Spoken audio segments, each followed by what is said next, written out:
everyone, welcome back to another video from Webtech Tutorial.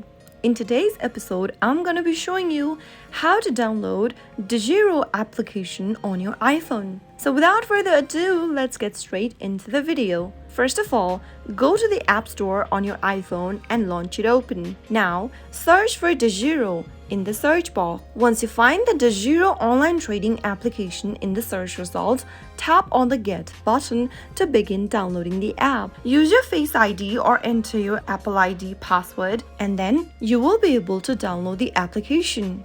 Wait for the app to download and install, and once it is done, you can tap it open.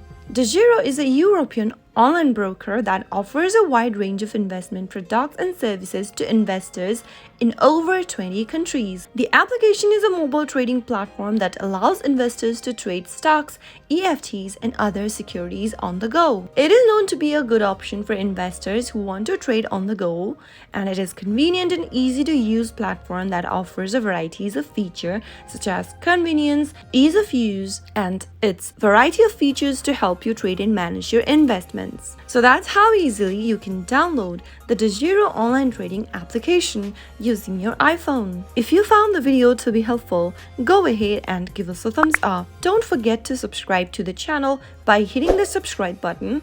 Also press on the bell icon so that you'll never miss another upcoming upload from us. I will see you again in the next video. Goodbye till then.